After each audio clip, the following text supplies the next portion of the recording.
Greetings, Loyalists, Heretics, Xenos, Legionists, and other sorted entities of Warhammer 40k. This is Arndelft. Today, I wanted to take another look at the Fall of Cadia teaser trailer. Now, in it, they announced, yes, Cadia is going to fall, and that's basically announced by Abaddon himself, who is playing a major role in, of course, the fall, not only Cadia, but that of the Imperium itself, should that actually happen. Well, basically what will be known as the End War for Warhammer 40k. Now, I have heard that Games Workshop has discernibly said this is going to be nothing like the end times that took place for fantasy. In other words, they're two very separate and distinct things. And that's great and all, but in order for this to be what it's going to be, it has to be a complete change, at least lore-wise, for how we are going to perceive Warhammer. And I myself am very excited for the possibilities. Now, as I was listening to this trailer again, well, some of the things that Abaddon was saying piqued my interest. It was as though, now mind you, this is the same guy who did all he did in the Horus heresy, completely dishonored Loken and Torgamund. I think his name was Torgadon. But yeah, completely dishonored both of them, and not to mention every other of their battle brothers that were down there. And it was just, I hated him after that. I really hated Abaddon after that. However, I think in the 10,000 years since then, I think he has grown somewhat. I think he has begun to truly learn something, if that's even possible. Because before he starts talking about what, shaking his fist at them, basically saying, I'm going to destroy you, he acknowledges them first. And then he says some other interesting things. Let's go ahead and watch that again. Cadia, the war world, proud, defiant, unbroken. Since the scouring, it has stood alone, a jewel in the unquiet night, a fortress beyond reckoning, a bastion against the armies of the damned. Cadia marks the boundary where reality and unreality meet. It is the sentinel at the edge of the Eye of Terra, standing guard against those tainted tides. 500 generations of the Imperium's most loyal defenders lie here, their graves forming a monument to their invincible homeworld.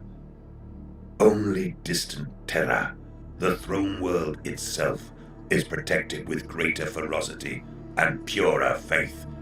It is a world on the very shores of hell. Above it, the great eye of the gods opens. The proud will be humbled. The defiant shall taste ruin. The unbroken will be shattered in the coming of the Crimson Path. The jewel of the Imperium will be dust in my hand. The Emperor's angels have returned, recast from shame and shadow, reborn in black and gold, and at long last, Cadia shall fall. Okay. So one of the last things he says there is the Emperor's Angels of Death, which caught my attention the first time he said it. But as I continued to think over what he could possibly mean by that, I only became more puzzled and puzzled. Why refer to them at all as the angels, the Emperor's Angels of Death? Why do that at all? You're acknowledging, yes, your ancestry, where you came from, but those are all the things that you hate. Then he says, reborn from shame and shadow. And people say Black Legion. It's basically where, it's not the Sons of Horus or, even more anciently, the Lunar Wolves reborn. It is a brand new legion. And in symbolic of Abaddon's decision to completely be like, forswearing Horus, they were reborn in black and gold, Black Legion. With this in mind, Black Legion being its own thing, reborn from shame and shadow, there's something Abaddon's very much ashamed of. Well, at least used to be. At least the Black Legion used to be. Their ancestry. Is that referring to Horus? Is that referring to the Emperor? Or something else? Is that referring to the fact they were defeated and they were driven back? Or is that referring to something else we don't know of, or some combination thereof? I don't know. My theory is that they're ashamed of Horus. Now, I have two theories on this subject. The first one being that there is a legend that during the battle between Horus and the Emperor, after the Emperor had been badly wounded and was dying, and then he takes down Horus, that there was a moment at some point where Horus regretted his decisions. He regretted everything, and yeah, he made that known. And I believe if this actually happened, Abaddon saw it, or at least somebody saw it, and then, informed Abaddon. But most likely Abaddon would have been there and he would have seen it. And that would have caused him to be extremely ashamed of Horus, and might have been one of the biggest reasons for their shame. And his basically completely being like, I'm not a son of Horus, none of completely swearing that off. I'm making the Black Legion. That is my biggest theory on that. Now, the second theory is that Abaddon realized what a complete tool he had been during the Horus heresy. What he had done to Loken and all his other battle brothers. One, not even giving them a chance to make their own decision, just going along with Horus and being like, oh, they won't side with us, let's just give them about the worst, most dishonorable death ever. And two, him and everything that happened down there, and the fact that he couldn't even face Loken on equal ground, he had to be in Terminator armor. And thinking all of that started to really catch up with him, just how it all went down, and their whole betrayal, how it all probably tasted to him. That's my other theory about possible shame on Abaddon's part. Or at least Black Legion. Don't know. But after being reborn, they then decide, of course, Black Legion, they're no longer their shameful and whatnot, but still he refers to them as the Emperor's Angels of Death.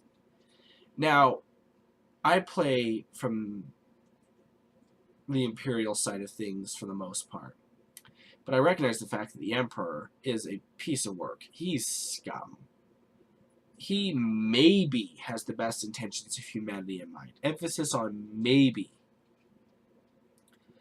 But Abaddon's referral to what very much sounds like the Black Legion being the Emperor's Angels of Death. I mean, just say Angels of Death. Yeah, sure. Awesome title. Emperor's Angels of Death? That's a direct reference to the Emperor. Is perhaps their shame the fact that they even betrayed the Emperor in the first place? It's something worth pondering about. In the 10,000 years since the Horus heresy, what has been going through Abaddon's mind? Mind you, he likely very much knows about what Tzeentch, Nurgle, Slanesh, and Khorne did to Horus at the end, withdrawing their protection, allowing Horus to die at the hands of the Emperor. After, mind you, that was after he badly wounded the Emperor. Mind you, they recognized the Emperor as a threat, so they wanted to make sure that guy went down. But after Horus was then out of the picture, definitive victory was not locked in for either side, guaranteeing the Dark Gods a chance to continue. Remember, these are entities that thrive off of everything that's going on, and peace of the victory of the Imperium would screw them. Victory for the side of Chaos would also be pretty bad for them. They thrive off of war, pain, anarchy, chaos. That being pretty much what they are, chaos. So without these things, they can't live. Abaddon more than likely knows very much what happened to Horus in the fact that they betrayed him. And that's one of the biggest reasons why he survived for so long, because he doesn't trust any of these dark entities. And no one's managed to overthrow him. Even the favored of chaos have challenged Abaddon, and he's been victorious time and time again. The guy's not a fool. He's not an idiot. He survived this long for a good reason. And so nothing that he says am I just dismissing at face value. So, Emperor's Angels of Death. What can that mean? What can the shame and shadow mean? These are the two main things that I'm most puzzled about. Has Abaddon actually gained some honor? Mind you, I hate him because he has no honor, because of the way he treated his own battle brothers. But dismissing that as maybe he has gained some honor since then, there is a distinctual possibility there may be some serious redemption in it for this guy. Mind you, he wants to rule the Imperium, not destroy it. But with that in mind, I mean, maybe there's another objective on the table for this guy? Because his goals and that of the Dark Gods are not one and the same. Not even close. But to me at this point, this trailer makes me wonder, what are Abaddon's goals? What's his final objective? Well, I would honestly love to hear people's feedback on this. I really, really would. What are your thoughts? Do you find merit in any of my theories? Do you have one of your own? Seriously, comment section below. Leave your comments. Bam! And if you like this video, give it a huge thumbs up. Always helpful. And if you're new here and you'd like to subscribe, big red button. Or if you have a different color scheme, whichever one says subscribe. In any case, don't y'all get into too much trouble, or do. It's always up to you. Toodles!